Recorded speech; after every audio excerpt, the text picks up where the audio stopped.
sesi alhamdulillah kita sampai pada sesi terakhir dari pelatihan natural perfumery ini gitu ya. Jadi saya akan semacam merekap gitu apa yang sudah kita pelajari dan what next-nya itu ya, apa yang bisa dimanfaatkan dari ilmu yang sejarahnya dari Islam ini kalau kita kuasai kembali.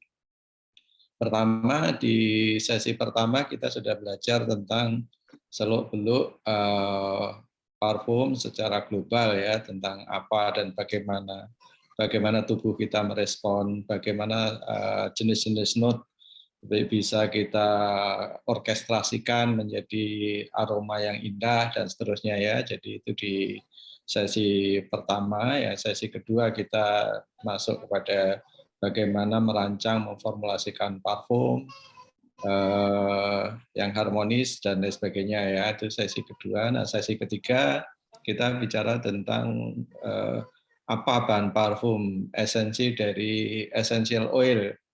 Bagaimana kita mengekstraknya dengan berbagai teknologi dari yang sederhana yang saya jelaskan dengan infusi, dengan maserasi dan sebagainya ya.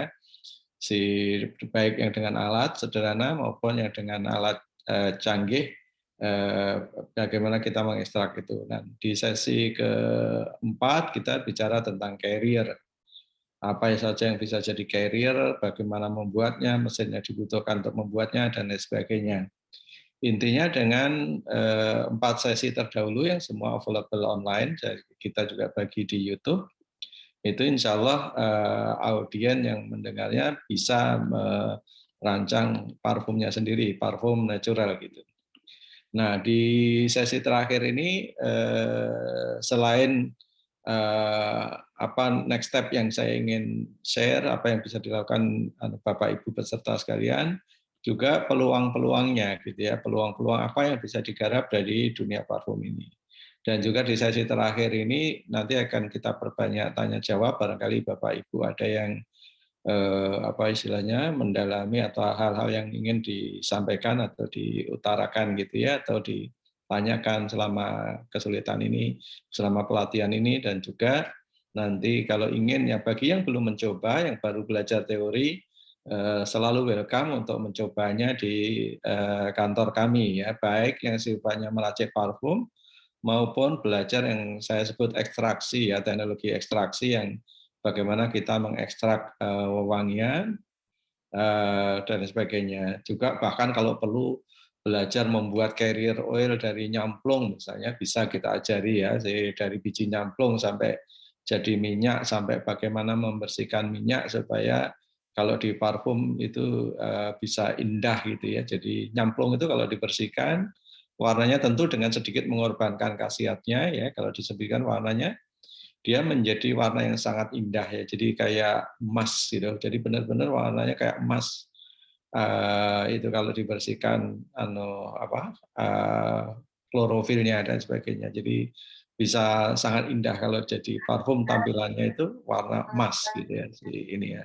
Nah itu bisa dipelajari di tempat kita gitu ya, alat-alatnya kita ada ya untuk ngepres baik manual maupun melakukan ngepres mesin. Jadi intinya seluk-beluk ilmu perparfuman itu insya Allah kita pelajari di tempat kita, dan di lab kita ada instrumen yang dibutuhkan untuk melakukan eksperimen-eksperimen secara memadai gitu ya. Jadi itu tersedia bagi yang mau mendalaminya.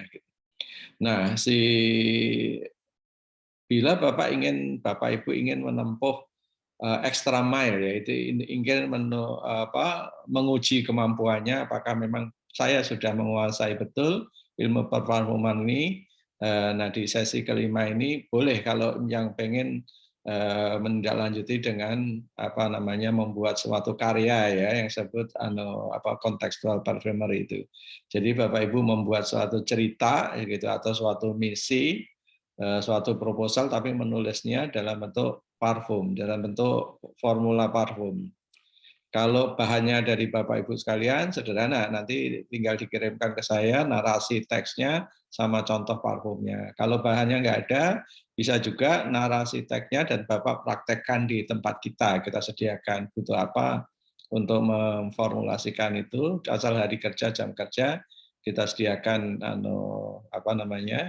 komponen-komponennya yang dari bahan-bahan yang ada itu. Jadi saya memang baru sediakan secara standar 20 yang ada itu plus 2 lagi yang tidak tercatat di situ, jadi 22.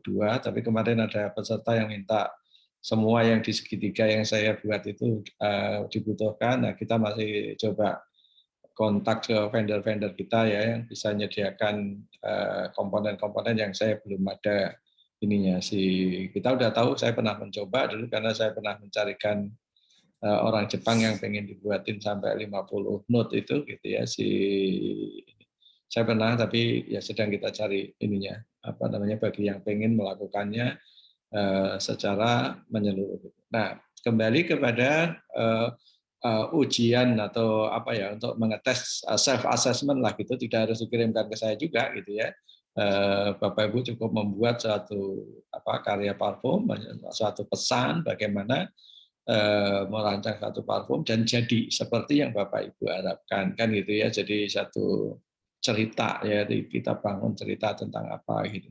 Itu kalau yang bagaimana. Atau cara lain misalnya dulu dalam pelatihan saya dulu sering orang bertanya, Pak, saya nggak punya, benar-benar nggak punya ide, tolong dong dikasih ide gitu ya, jadi supaya saya bisa dari situ memulai. Ini juga boleh gitu.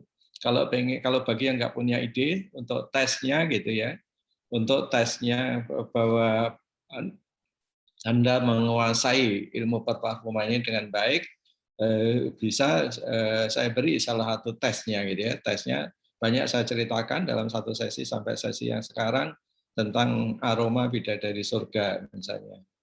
Dari bahan yang ada di 20 itu ada 3 komponen yang sudah ada di situ. Jadi bisa merancang aroma bidadari surga dengan 75% komponennya ada di bahan yang standar itu. Kalau mau yang lebih jauh sampai seluruhnya ada, yang belum ada di situ kafur. Kafur bisa diperoleh di marketplace, ada yang jual kafur gitu ya, bisa dilakukan dengan itu. Atau mengganti yang kurang lebih semisal dengan kafur gitu ya. Dari 20 itu ada yang cukup dekat ya dengan kafur, cukup dekat gitu ya dari sisi efeknya terhadap aroma dan sebagainya ya.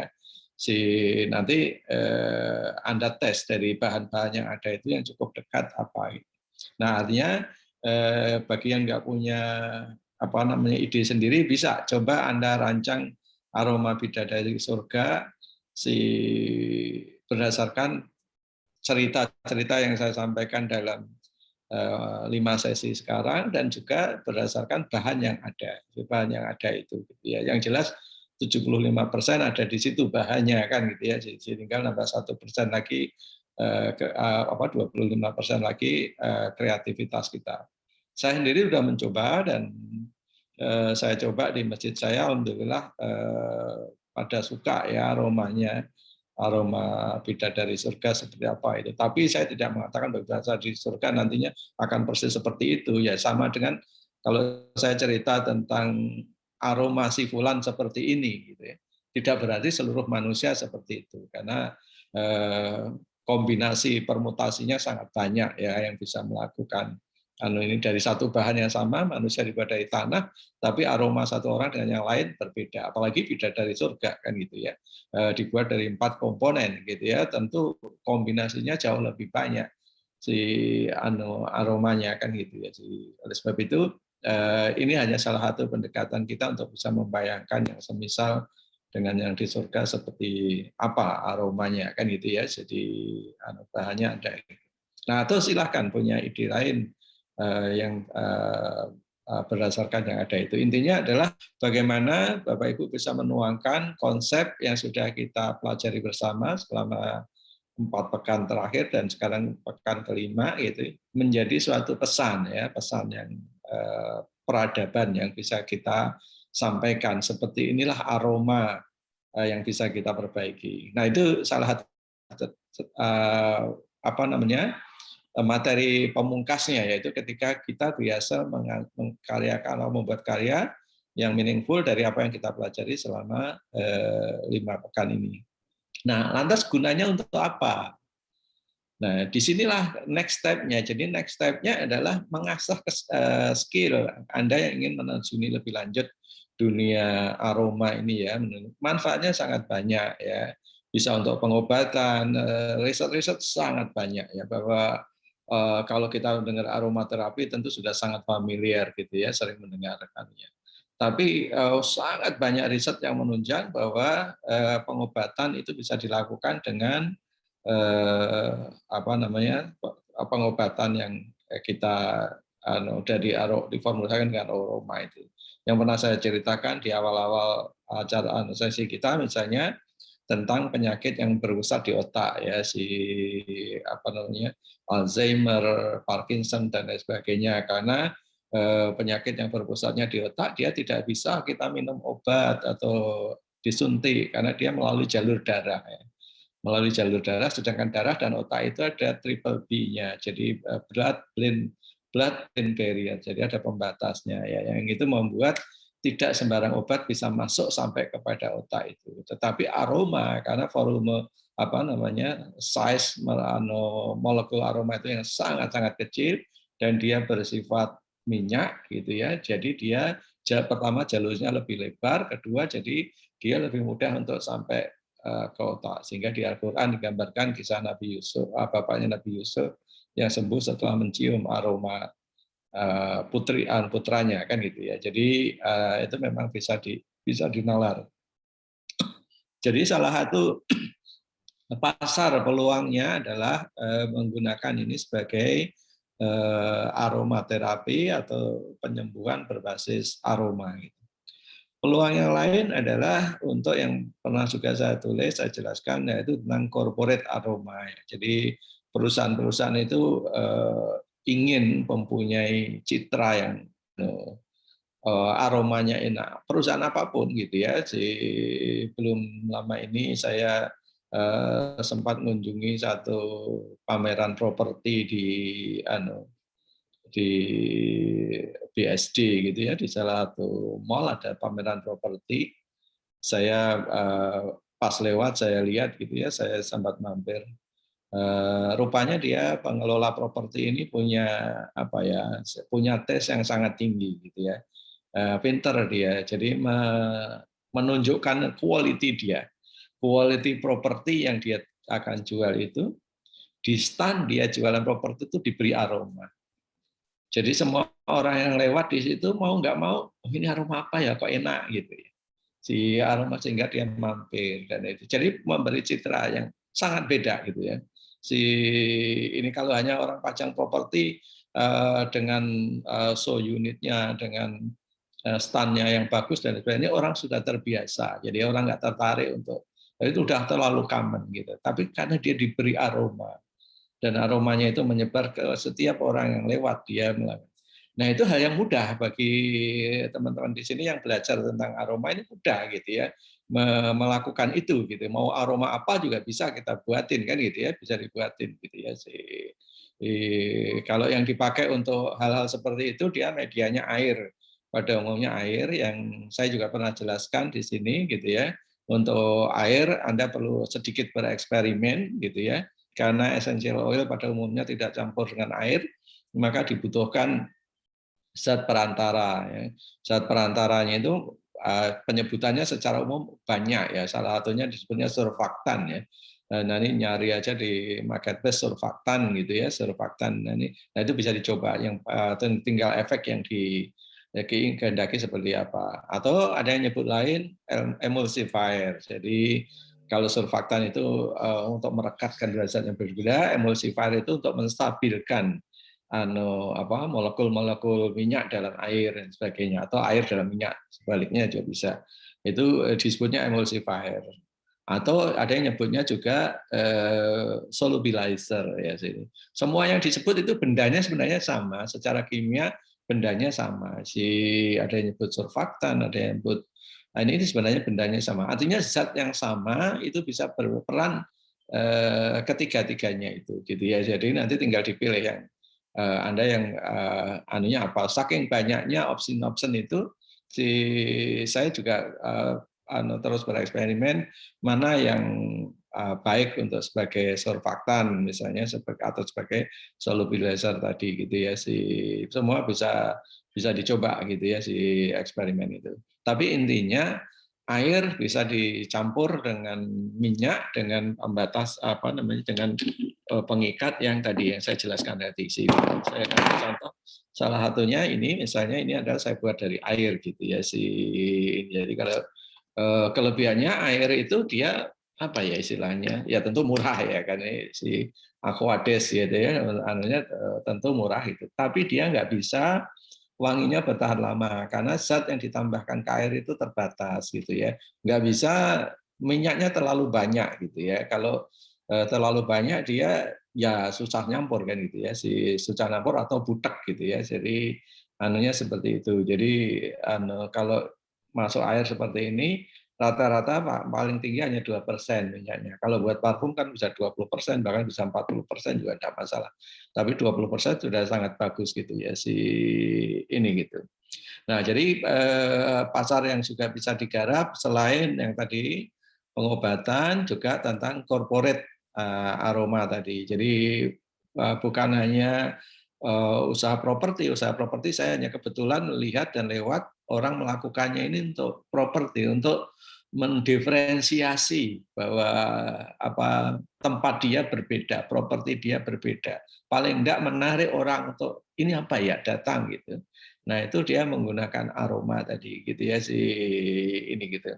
Yang lebih tinggi dari itu ya mengendalikan attitude. Misalnya mengendalikan attitude karyawan, mengendalikan attitude masyarakat dengan aroma bisa. Misalnya contohnya ya itu dan itu sudah dilakukan misalnya oleh SQ ya. Apa namanya Singapore Airlines ya. Jadi apa namanya dia sudah melakukan jadi setiap orang dia punya kesan tersendiri ya tentang SQ itu salah satunya adalah mengenai pengendalian aroma gitu ya ini dulu ketika saya masih aktif di eksekutif perusahaan frequent flyer saya menggunakan SQ gitu ini jadi sampai kita turun sampai kita ini kesan dia ini ini aroma SQ itu terasa gitu ya jadi itu cara dia mendiferensiate dirinya dengan penerbangan-penerbangan lain yang tidak peduli dengan aroma. Jadi bisa dibayangkan ya kalau di dunia penerbangan pentingnya aroma ini sangat membedakan antara penerbangan yang nyaman dengan penerbangan yang biasa-biasa atau cenderung tidak nyaman. Ya, contohnya adalah ketika orang masuk pesawat, ada yang karena buru-buru, ada yang berlari-lari dari mengejar apa namanya panggilan boarding, berlari-lari dan sebagainya sehingga ketika masuk pesawat ada orang yang masih berkeringat, ya kan, masih berkeringat dan sehingga menimbulkan apa istilahnya unpleasant scent, ya. Jadi apa aroma yang kurang menyenangkan gitu. Nah, perusahaannya sudah melakukan perubatan yang sangat baik, penyiapan segala, tapi karena ada penumpang yang karena berlarian tadi membawa aroma yang kurang baik sehingga perusahaannya terdampak. Nah, hal itu dicegah di penerbangan seperti SQ tadi. Jadi ketika orang masuk, aroma pertama yang tercium harus aromanya SQ, bukan aroma penumpang lain gitu ya. Ini ya, nah itu salah satu cara untuk mendiferensiate gitu ya ini anunya. Dan banyak hal lagi yang bisa kita lakukan, misalnya suatu sekolah bisa melakukan diferensi aroma, apalagi kalau di masjid itu bagian dari sunnah ya. Jadi sunnah masjid itu adalah dibangun, dijaga kebersihannya, dan diberi aroma. Gitu. Jadi bayangkan bagi bapak-bapak yang ingin mengamalkan sunnah ini saja, peluangnya berapa ratus ribu masjid di Indonesia. Gitu ya, ini kan peluangnya untuk mewakilkan masjid tidak harus secara komersial gitu ya, bisa juga dengan cara sedekah aroma, sedekah parfum, sedekah pewangian. Nah, ini kita mewangikan masjid-masjid, dicariin sponsor misalnya, itu sangat memungkinkan kan gitu ya, ini kan perusahaan-perusahaan syariah yang menamakan dirinya syariah, apakah banking, apakah insurance dan lain sebagainya, kan berusaha berlomba-lomba meraih hati pasarnya, yaitu umat Muslim gitu ya. Kenapa enggak mereka misalnya kita ajak, ayo dong kita wangikan seluruh masjid-masjid di Indonesia mengamalkan sunnah kan gitu ya. Mereka kan hanya berusaha mengamalkan syariah untuk kepentingan dia, untuk jualan kan gitu ya. Jadi mengapa enggak gitu? Sambil tapi juga mereka memperhatikan sunnah yang lain, yaitu mewangikan masjid-masjid ini gitu ya, supaya supaya umat Islam ini tercermin dari situ gitu ya. Orang begitu dekat masjid aromanya, jangan sebaliknya gitu. Kalau ke masjid yang tercium bau kaki gitu kan, sajadah pada bau kaki karena anunya itu. Nah, itu kan enggak memberikan kesan yang baik gitu ya si ini ya. Jadi harus beraroma yang ini. Jadi itu pasar-pasar yang mungkin kita garap, dan nanti Bapak Ibu yang peserta ini yang pengen mendalami satu bidang, pengen mengembangkan lebih lanjut dan butuh didukung oleh riset, percobaan dan lain sebagainya, insya Allah kami siap mendampingi riset dan mencari bahan yang tepat, mengkombinasikan ini atau mendukung dengan riset-riset yang tepat dan lain sebagainya ya, tentang misalnya tadi corporate aroma gitu. Kalau kita mau mengendalikan karyawan kita supaya kerjanya lebih fokus gitu.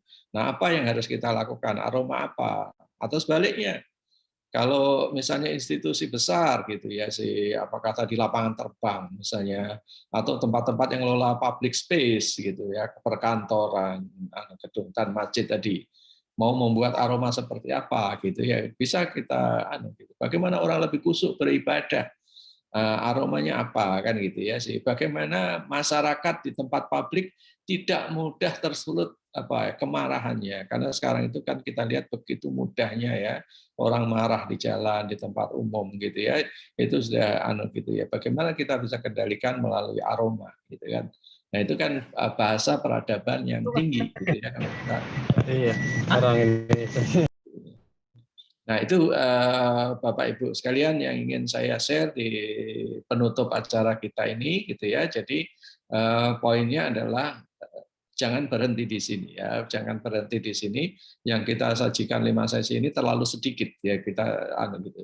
Peluang di depan sangat banyak ya. Jadi silahkan go ahead dengan ide-ide, dengan inspirasi-inspirasi Bapak Ibu sekalian. Nah, kami siap mendampingi gitu ya, dari sisi bahan yang dibutuhkan, dari sisi riset yang dibutuhkan.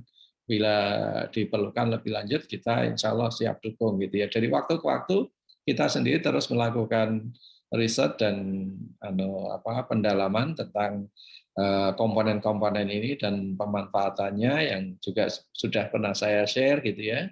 Insya Allah dalam waktu dekat kita merilis produk kita yang disebut anti aging itu juga prinsipnya hampir sama, hanya kita gunakan untuk fungsi yang lain gitu ya, untuk memberi aroma dari anti aging kita gitu ya sayangnya produksinya agak mundur sedikit, tapi insya Allah Januari mudah-mudahan juga bisa produksi ini ya di anti aging itu gitu ya atau riset terakhir kita yang minggu lalu juga sudah saya share tentang Solvac ya, tentang solvent yang bisa memperbaiki performa dari carrier kita gitu ya. Kalau minyak kelebihannya apa, air kelebihannya apa, alkohol kita hindari, tapi kita pengen parfum kita bisa nyemprot seperti alkohol, ringan seperti alkohol misalnya. Nah, itu yang kita buat Solvac yang sudah saya perkenalkan pekan lalu. Jadi bagi yang membutuhkan sudah bisa menghubungi kontak yang seperti biasanya, dan kita sediakan pelarut yang ini gitu. Jadi minyak keunggulannya dia mengikat dengan sangat baik ya, jadi aroma menjadi tahan lama, jadi tapi memang minyak tidak bisa nyemprot seperti alkohol gitu ya, jadi dia harus dioleskan di ini. Si air kelebihannya dia bisa nyemprot seperti alkohol dan segar tentu, tapi aromanya tidak bisa bertahan lama. Nah, maka dia hanya digunakan untuk spray atau splash ya. Jadi karena konsentrasinya hanya sekitar 2%, jadi keharumannya cepat hilang. Maka untuk mengatasi kalau semua itu alkohol sudah kita tinggalkan ya. Maka kita untuk mengatasi itu kita buat yang namanya Solveig itu. Jadi bisa nyemprot seperti air atau seperti alkohol, tapi dia juga bisa aromanya tahan lama karena bisa diisi minyak berapapun seperti minyak gitu ya, seperti carrier minyak. Nah, itu salah satu yang temuan kita tentang Solveig yang kita kerjakan cukup lama untuk bisa menemukan akhirnya oh ini ya yang kita pakai kan gitu ya, yang bisa kita pakai. Mungkin itu yang saya bisa share, silahkan dimanfaatkan waktu yang ada dari 4 sesi dan plus sekarang sesi kelima ini tentang apa saja yang mungkin ditanyakan atau pengen ditindaklanjuti atau apapun yang ingin disampaikan oleh Bapak Ibu yang ikut pelatihan ini. Jadi yang bisa saya bantu jelaskan apa yang saya miss gitu. Silakan. Ini ada pertanyaan dari chat, Pak. Ya, silakan. Apa Pak Abdullah mau tanya duluan? Silakan, Pak. Ya, mau tanya itu kalau Solveig kan misalkan untuk herba terus diminum boleh kan? Ya, begini, si Solveig ini jenisnya dari bahan yang memang terdaftar kalau di BPOM itu ada daftar yang disebutnya bahan BTP ya, bahan tambahan pangan ya ini. Jadi jenisnya ada situ. Jadi kalau terminum atau apa dia tidak masalah gitu. Kalau diminum saya tidak menganjurkan ya, karena kenapa saya nggak menganjurkan? Karena sebenarnya bukan bahan makanan ini. Jadi kalau di makanan dia hanya sebagai tambahan gitu ya, sebagai tambahan jadi aman. Tapi saya tidak menganjurkan gitu ya si ini gitu. Tidak menganjurkannya karena kenapa? Karena memang ini bukan didesain untuk pangan. Meskipun kalau termakan dia aman kan gitu. Jadi kalau dibutuhkan untuk tadi herbal yang diminum, saran saya pakai air saja. Yang paling aman pakai air. Ini ya, pakai media air itu paling aman. Atau pakai minyak kalau formulanya cocok dengan minyak, pakai minyak juga bisa. Pakai yang FCO itu, yang fractionated coconut oil itu bisa, itu aman diminum, bahkan sehat gitu ya. Itu bisa. Ya, terima kasih.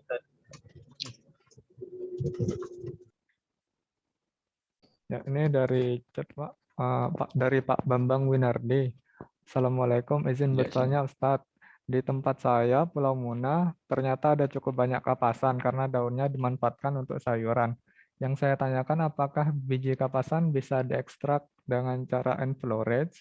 Kemudian untuk minyak nilam agar bisa menjadi base note, apakah harus diproses lagi atau apakah bisa juga diekstrak dengan cara enflorage dari daun keringnya? Terima kasih. Ya, keduanya bisa ya. Enflorage bisa dicoba ya. Enflorage pernah saya sampaikan di sesi ketiga ya. Salah satunya bisa dilakukan dengan minyak kelapa ya, atau minyak kelapa yang FCO tadi ya. Yang bahan kita ada itu FCO itu bisa dilakukan gitu ya. Karena dia beku pada suhu tertentu kan gitu ya. Jadi kayak hampir kayak keju gitu ya pada suhu tertentu ya. Jadi antara lain bisa dilakukan dengan cara itu gitu ya. Bisa dicoba Pak sih, termasuk kapasan tadi. Kalau kapasan caranya begini, Bapak hancurkan, tepungkan halus, terus kemudian dimasukkan ke dalam larutan itu gitu. Nanti disaring, aromanya akan tertinggal di situ gitu. Atau kalau kurang wangi, cemplungin lagi itu kapasan yang dihancurkan itu, terus kemudian nanti disaring, begitu cara seterusnya gitu ya, sampai aroma yang dikehendaki tercapai gitu ya ini kapasan ini gitu ya ini. Nah ini juga demikian, minyak dari ini juga bisa demikian. Kalau mau lebih lebih ini kalau butuh alat ya, ini salah satunya saya juga pernah ada, saya nggak tahu ditaruh di mana, tapi pernah ada, bisa dipercepat dengan ultrasonik ya, jadi gelombang ultrasonik yang getarkan media itu, maka dia akan cepat prosesnya akan berjalan lebih cepat.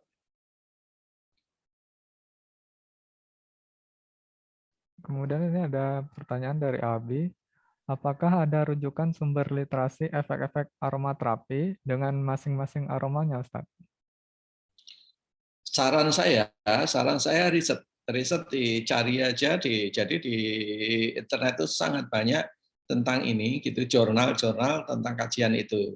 Misalnya kita mau nyari apa, memperbaiki konsentrasi gitu ya. Apa nih aroma apa gitu. Nah itu hampir semuanya ada. Aroma ini mengefekkan ini konsentrasi, kemudian ini menghasilkan apa ketenangan dan lain sebagainya.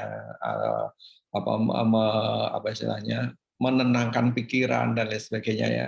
Itu sangat banyak ya si kajian-kajian seperti itu di ini. Jadi bisa dikumpulkan dari sana gitu. Saya belum sempat tapi saya sudah lihat beberapa selalu ketemu kalau kita nyari gitu. Salah satu kelebihan teknologi ini sekarang bisa dimanfaatkan.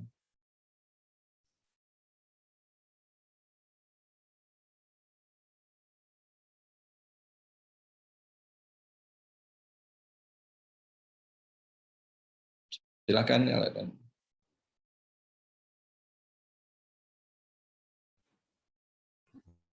Assalamualaikum Ustaz. Waalaikumsalam. Ustaz, saya mau tanya nih tentang Solvex nih. Kalau untuk rencana apa untuk misalnya kita ingin memasarkan ke industri itu bagaimana, Ustaz? Begini, bisa nanti saya kasih contoh bahan presentasinya bisa. Cuman akan lebih akurat kalau kita tahu industri apa yang akan dibidik, supaya saya bisa kasih contoh, gitu ya, supaya saya kasih contoh yang lebih akurat. Contoh yang misalnya ya, yang saya pernah buat, contohnya itu kalau kita bandingkan bagaimana kinerja Solvex ini dengan kinerja yang biasa dipakai industri tertentu ya, misalnya industri untuk ekstrak nutrisi atau yang disebut fitonutrisi. Fitonutrisi tanaman gitu. Yang pernah kita coba risetnya ada itu adalah untuk ekstrak beta karotin sama likopen yang ada di tomat gitu misalnya. Itu hasilnya bisa 2 kali lebih banyak daripada diekstrak dengan ekstrak solvent kimia yang paling umum digunakan yaitu heksan gitu ya. Jadi jadi kalau di industri yang sangat banyak digunakan kan heksan. Karena harganya relatif murah. Kalau heksan itu ada solvent lain misalnya apa istilahnya disebut petroleum ether misalnya. Nah itu mahal sekali dan sebagainya. Yang paling banyak dipakai heksan. Tapi heksan itu sesungguhnya punya risiko tinggi gitu ya. Maka risiko dia karena istilahnya volatile chemical, jadi dia mudah meledak dan lain sebagainya gitu ya. Ini jadi penanganannya harus hati-hati juga kalau terhirup, misalnya juga berbahaya dan lain sebagainya. Jadi chemical yang dipakai itu banyak sekali berbahaya. Jadi kalau solvent itu kan intinya 2, Pak. Ada yang disebut polar solvent itu yang melarutkan jenis air seperti alkohol, metanol segala macam. Atau yang non polar itu yang bisa melarutkan jenis minyak. Yaitu ya kayak heksan tadi itu non polar gitu ya. Jadi tergantung zat yang mau kita ambil itu bisa larut dengan air atau bisa larut dengan minyak gitu. Nah, yang Solvex itu tidak senon polar heksan tapi juga tidak sepolar alkohol atau etanol gitu. Jadi dia in between gitu ya. Jadi dia mengekstrak minyak dengan baik tapi bisa juga dicoba untuk mengekstrak yang non minyak gitu ya ininya. Jadi bisa dicoba karena dia in between, nggak sepenuhnya ya. Ini tapi nggak sepenuhnya polar juga kan gitu ya. Seperti itu. Nah kelebihan lain dari solvent yang kita buat itu, jadi di material itu ada 2 kategori Pak. Yang disebut satu adalah material yang istilahnya flammable, mudah kebakar gitu ya, yaitu material-material yang dia terbakar dengan kalau ada percikan api dia terbakar di bawah di suhu ruangan.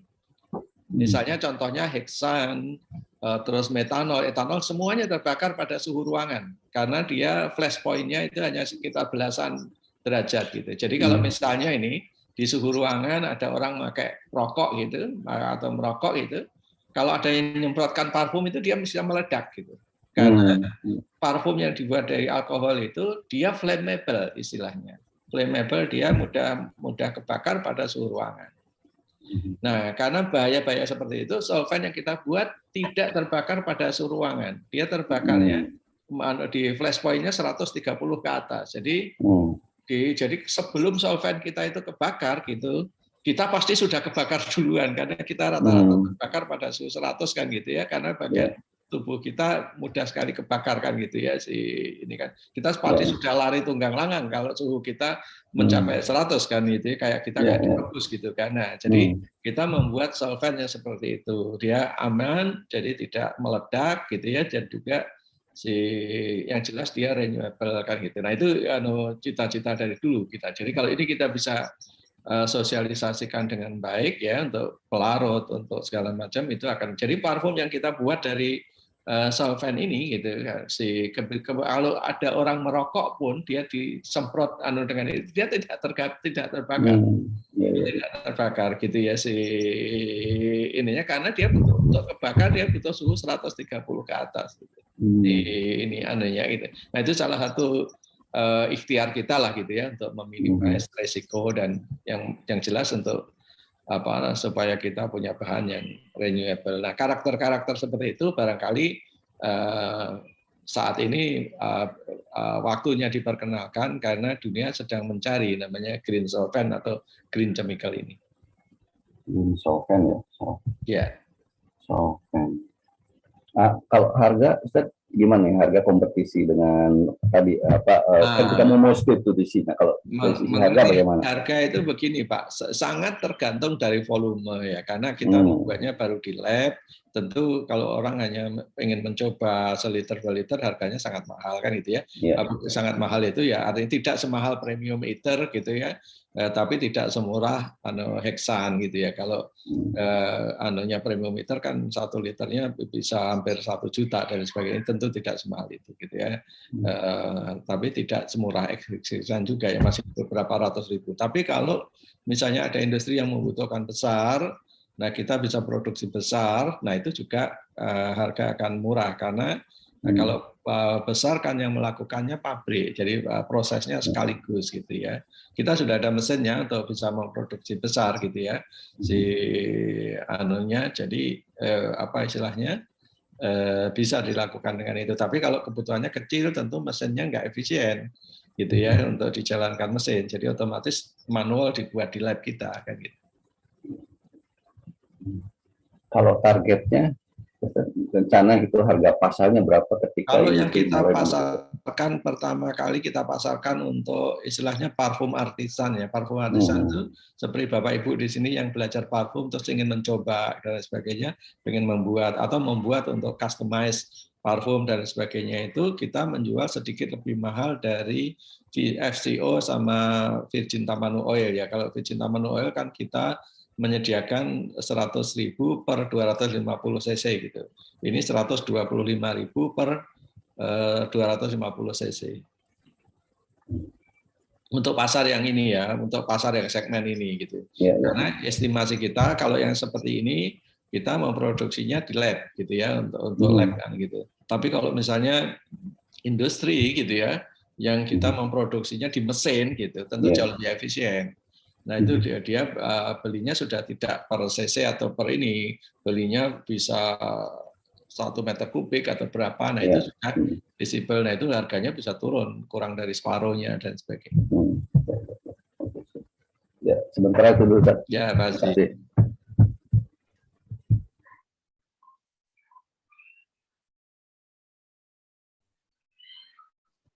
Ini ada pertanyaan dari Winti. Izin tanya Pak, untuk kafur atau ada nama ininya, nama latinnya, ini apakah sama dengan bahan pembuatan kapur barus? Dan aroma aslinya kafur apakah menyengat seperti kapur barus, pengharum lemari yang ditambahkan bahan kimikal? Terima kasih. Bahan tanamannya sama, tanamannya sama ya ini, tapi yang diolah beda ya. Jadi yang diambil beda. Jadi kalau kapur yang dikenal dengan kapur barus itu dari getah. Jadi dia dari getah tanaman itu gitu ya. Jadi ininya dia getahnya itu mudah sekali mengkristal. Jadi kalau misalnya kita panaskan dia mencair gitu ya. Tapi dengan suhu turun sedikit dia jadi kristal. Itulah kapur barus gitu, bangunan. Tapi kalau yang kafur yang ini dari pohon yang sama itu yang disuling. Jadi disuling, diambil volatile oilnya. Jadi disuling, jadi misalnya bisa dari batangnya, bisa dari akarnya, bahkan juga bisa dari daunnya disuling, sehingga nanti suhu ruangan dia berupa minyak volatile. Minyak volatile itu ya essential oil itu yang mudah menguap jadi aroma itu. Aroma tentu tidak sama dengan kapur barus yang kristal itu gitu. Jadi aromanya apa ya? Kalau bahasa Jawanya semeriwing ya, kurang lebih seperti itu ya, si efeknya seperti itu. Dan dijualnya cukup mahal, kalau nggak salah 1 liter, kalau kita beli 1 liter sekitar 1 jutaan lah gitu ya. Mahal sekali juga enggak untuk jenis essential oil, tapi juga nggak murah. Sebagai gambaran ya, pasaran kalau essential oil itu misalnya citronella gitu harganya di bawah 200.000 kan gitu ya. Tadi yang disebut tadi salah satu kita nyebutnya dilem ya, itu harganya sekitar mungkin 400-an ribu ya gitu ya, anunya itu tapi kalau yang kafur itu minyaknya sekitar 1 juta. Tentu tidak semahal jenis yang lain seperti yang bisa puluhan juta bahkan ratusan juta seperti gaharu dan sebagainya. Tidak semahal itu, tapi lumayan mahal kafur itu.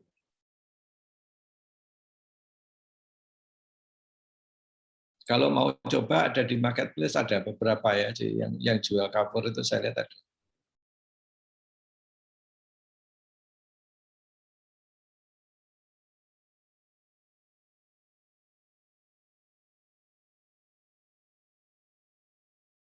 Oh ya, ada satu pertanyaan tadi yang nilam. Apakah nilam bisa dipakai langsung sebagai base note gitu ya? Secara umum bisa gitu ya, tapi ketika kita mengekstrak minyak itu kan masih sangat kotor ya, biasanya sangat kotor ya. Si hasil ekstrakan itu masih kotor campur segala macam. Nah, itu ada teknik untuk memurnikannya yang disebut fractional distillation. Jadi diambil zat-zat tertentu, tidak semuanya diambil gitu ya, diambil yang aromanya yang pleasant dan sebagainya, yang biasanya dipisahkan berdasarkan titik didih. Jadi makanya dengan fraksinasi tadi dipisahkan, diambil pada yang range ini gitu. Itulah mengapa nilam kita gitu paling banyak diekspor dalam bentuk crude, dalam bentuk apa istilahnya, hasil presan aja atau hasil ekstraksi aja gitu ya, belum dimurnikan tadi. Nah, itulah salah kita juga, nggak belajar mengolah tadi gitu ya, sehingga kita jual murah ke pasaran internasional gitu ya, bahkan harganya tidak pernah sampai di atas $50 per kilo gitu ya, karena international market akan mengolahnya lagi, mengambil tadi komponen-komponennya ya dijual mahal ya, sudah jadi komponen-komponen note yang berbeda-beda.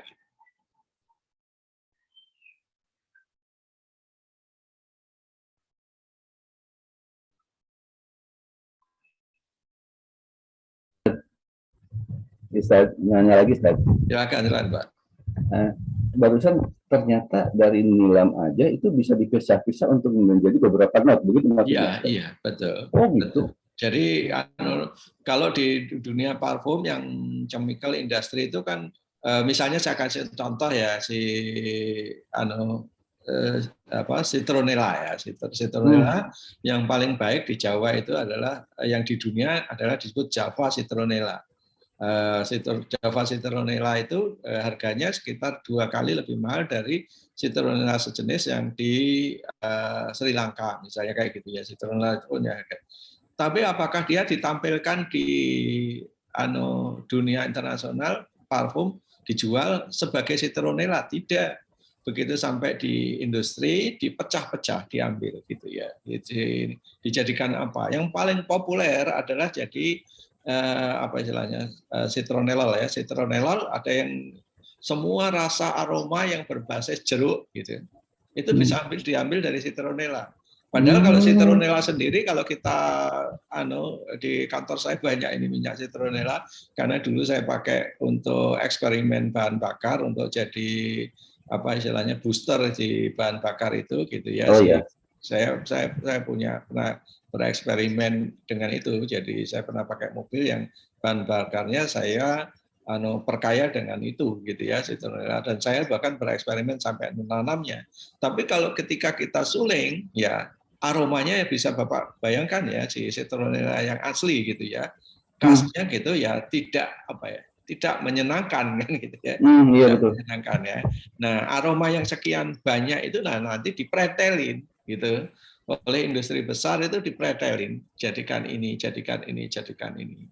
Nah aroma di dunia yang sangat luas itu aroma jeruk-jeruk dari berbagai jenis ya, jeruk-jerukan lah gitu, banyak jenisnya kan itu.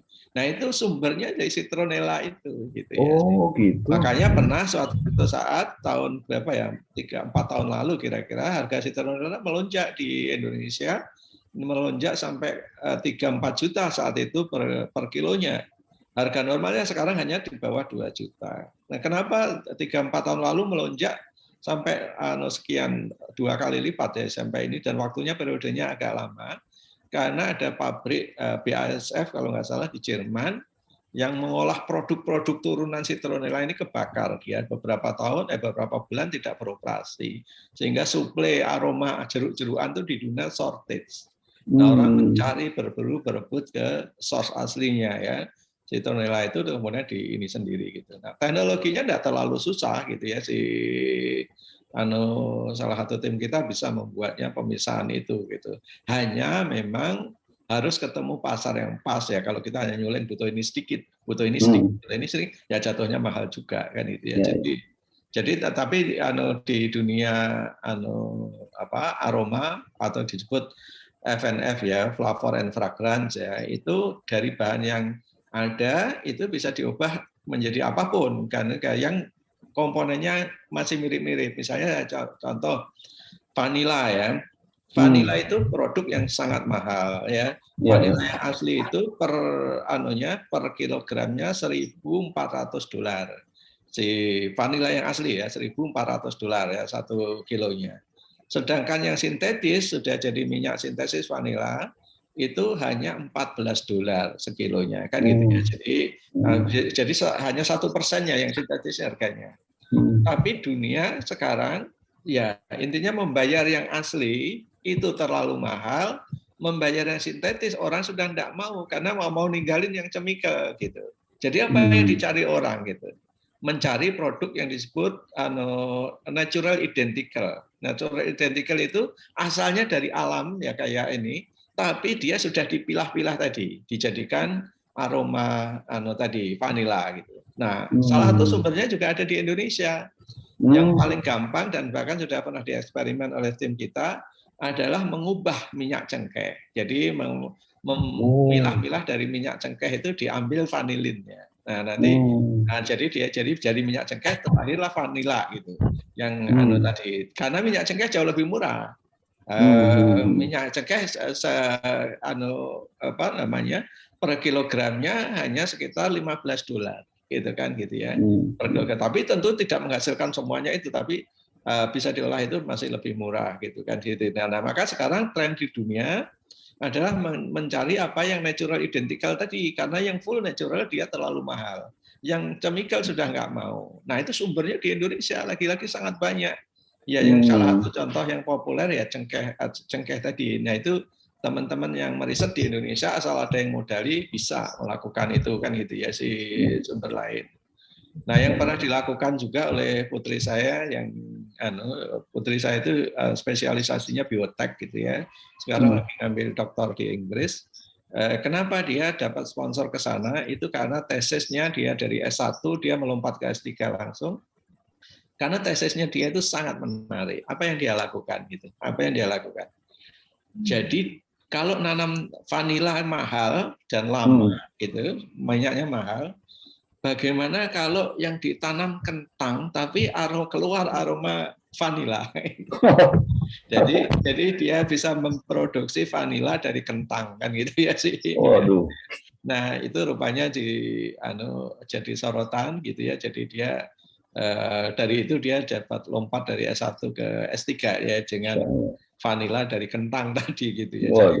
Jadi belum tuntas risetnya karena ketika S1 kan dia tidak sampai sangat detail kan gitu ya, tapi itu cukup untuk mengantar dia untuk dapat full beasiswa ke PhD kan gitu ya. Jadi karena itu akan sangat menarik gitu ya. Bayangkan. Iya.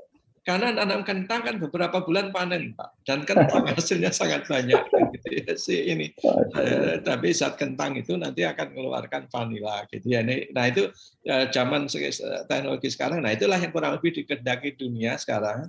Yang asli dijual mahal gitu, yang chemical tidak mau. Maka yang dicari adalah natural identical tadi, memodifikasi dari apa yang ada di natural supaya jadi lakukan ini kan gitu ya. Iya. Oh iya. Yes, terima kasih, ini banyak informasi menarik. Insyaallah. Terima kasih, Ustaz. Ada lagi Pak, silakan ini acara penutup kita gitu ya sih. Ini ada pertanyaan di chat dari Abdullah. Etanol yang dibuat dari nira, aren, termasuk nabati ya? Prinsipnya kalau nabati itu semua yang bukan dari fosil, bukan dari binatang. Ya, jadi etanol bisa dibuat dari produk-produk ternak juga bisa gitu ya, tapi dia tidak disebut nabati ya, itu hewani dia nyebutnya gitu ya. Nabati adalah dari tanaman, dari aren bisa gitu ya. Di Indonesia banyak punya peluang untuk membuat ini dari bahan bakar ya. Cuman kalau etanol dan sebagainya itu targetnya untuk bahan bakar, jadi bukan untuk minuman kan gitu ya. Itu juga barangkali inspirasi yang disebutkan di Al-Qur'an di surat An-Nahl itu kan gitu ya. Jadi dari anggur dan dari kurma itu bisa jadi rezeki yang baik ya, bisa jadi minuman yang ini dan jadi rezeki yang baik.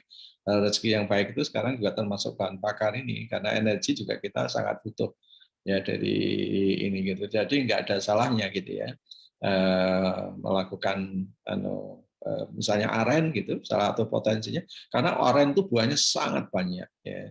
Nah, kalau buahnya sangat banyak, berarti niranya juga sangat banyak, kan gitu ya si ini. Nah, itu salah satu potensi besar.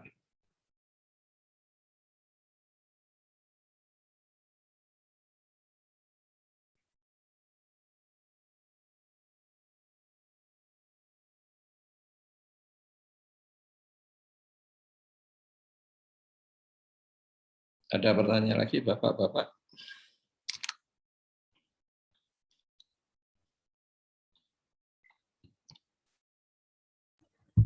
Saya lagi, Ustaz. Ya, silakan. Gini Pak Ustaz, istri saya itu mempunyai masalah di pengeluaran yang istilah kedokterannya namanya hemianopsia. Nah, saya ingin mencoba pengobatan menggunakan aroma ini. Gitu. Itu gimana ya Ustaz langkah-langkahnya? Dari namanya itu terkait dengan sesuatu yang di otak ya Pak ya? Betul. Karena prosesnya sekarang itu harus di MRI ya dilihat. Ya. Karena memang bukan di fisik mata ya, bola matanya bukan, tapi memang betul di sentral otak ya. Ya betul. Salah satu yang pernah saya baca, tapi Bapak bisa coba cari juga, itu saffron Pak. Oh, saffron ya.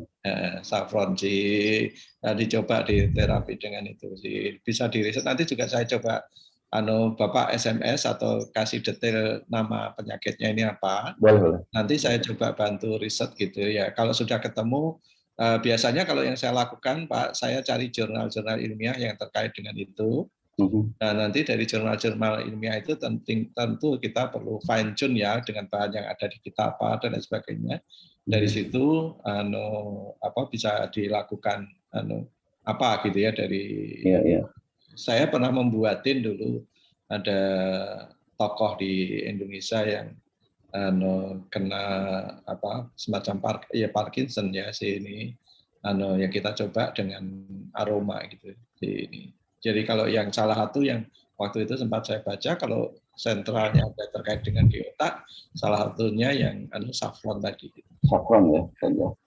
Saffron ada di salah satu paket kita itu ada di salah satu paket ini. Ya, yang merah ya. Nah, nanti saya cek lagi risetnya dulu dari mana dan lain sebagainya itu bisa kita lakukan.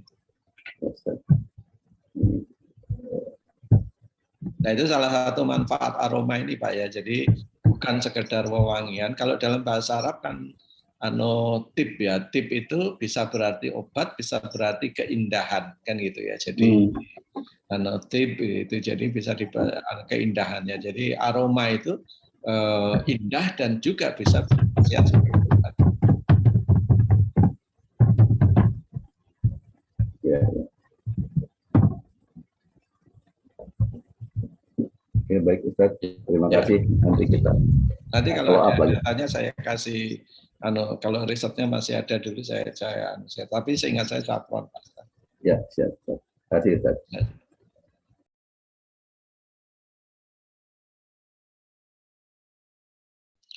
Baik, Bapak-Bapak, kalau dirasa cukup, ya ini sesi terakhir kita. Jadi, selanjutnya bukan berarti setelah sesi ini berakhir, kita tidak komunikasi. Silahkan bisa lewat email, bisa lewat WA, bisa lewat sosial media saya. Kita diskusikan kalau Bapak-Bapak ingin menindaklanjuti, Bapak Ibu ingin menindaklanjuti manfaat parfum ini adalah bagian dari peradaban Islam yang coba kita kembangkan ulang ya, kita perkenalkan ulang budaya peradaban wangi ini gitu ya. Mudah-mudahan kita termasuk orang yang mengembalikan sunnah ya, termasuk sunnah wangi ini gitu ya, sunnah wangi di rumah, di diri kita, di masjid khususnya. Nah itu kita kembalikan dengan cara ini gitu ya sih. Dan lebih jauh dari itu mudah-mudahan juga bermanfaat tadi untuk meningkatkan kesehatan, menyembuhkan penyakit, bahkan mudah-mudahan manfaatnya bisa terus diambil dari ilmu yang nampaknya sederhana ini. Bapak, saya mohon maaf bila dalam 5 kali yang kurang. Angkat tangan, Pak. Ada pertanyaan? Ya. Silakan Pak Bambang. Oh iya, monggo Pak Bambang.